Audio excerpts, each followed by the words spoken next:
témoignage. Vous savez, j'avais pas envie de témoigner, j'avais honte parce qu'il y a trop de monde. Et je ne veux pas arrêter de témoigner ce que Dieu a fait pour moi dans ma vie. Vous savez, j'avais un foyer brisé, j'avais un foyer qui vivait dans la dispute. J'avais un foyer qui vivait dans l'angoisse. On vivait plus ensemble, on vivait séparés. Et on vivait mal, très mal. Jusqu'au point que lui, il se droguait, il vendait de la drogue. Il avait un café. Et il rentrait 6-7 heures du matin tous les jours. Vous savez, ma vie était brisée. Ma vie était sans Dieu. Il n'y avait plus d'espoir pour moi. Je n'avais plus où me tourner. Jusqu'à temps que je me disputais avec lui, je lui disais que je ne voulais pas qu'il vende de la drogue. Mais il n'y avait rien à faire, il voulait le faire, il ne m'écoutait pas. Jusqu'au jour où je me suis dit, je ne vais pas gagner. Je me suis dit, je vais laisser tomber, je vais le laisser vendre.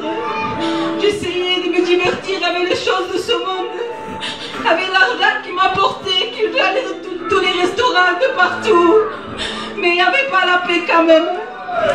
Vous savez, il y avait une maman que l'ennemi te donne d'un côté, mais te reprend de l'autre. Vous savez, mon fils est tombé gravement malade, que je n'avais plus la force d'attendre les nouvelles qui venaient m'apporter les docteurs. Je faisais que pleurer, je ne savais plus où me tourner. Et il est venu un temps qu'on a transféré à Montpellier. Mon fils n'avait plus rien à faire. À l'hôpital de Perpignan, il ne pouvait plus rien faire. Car on l'a ramené à Montpellier. Mon fils n'avait plus de plaquettes ni de fer, rien. Mon fils, il n'était pas bien. Ils l'ont mis de suite en réanimation. Quand il est rentré en réanimation, tous les jours, j'avais de mauvaises pensées dans mon cœur. Vous savez, j'étais pour une mère, c'est dur. Et quand je voyais que les docteurs venaient et me disaient on peut rien faire, je ne savais plus où me tourner. Mais je ne voulais plus appeler Dieu parce que j'avais fait de mal à Dieu. J'avais honte. Et tu sais, quand tu es dans un hôpital, la seule chose que tu peux faire, c'est crier à Dieu. J'ai pas attendu, j'ai attendu. Mais après, quand j'ai vu que ça allait de pire en pire, je cherchais Dieu. Je lui ai dit à Dieu. Je lui ai dit, Seigneur, c'est vrai que je t'ai fait du mal. C'est vrai que j'ai pris des sous de drogue. Il ne venait pas de toi. Mais je me place devant toi tel que je suis. Je te demande pardon pour tout ce que je fais. Mais je te place mon fils devant toi. Vous savez, Dieu ne s'est pas fait attendre. Dieu a intervenu. Pourtant, mon fils il devait aller à la mort. Parce que de jour en jour, il s'est gonflé. Mon fils n'arrivait plus à respirer. Le professeur m'a appelé à moi et mon père. Et il nous a dit, votre fils va mourir ce soir.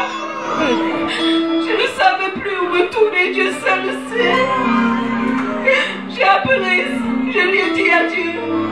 Je lui ai dit, Seigneur, tu vois le bruit qu'il fait. Seigneur, que ce bruit puisse s'arrêter instantanément. Que je puisse rentrer, qu'il puisse y avoir rien de plus.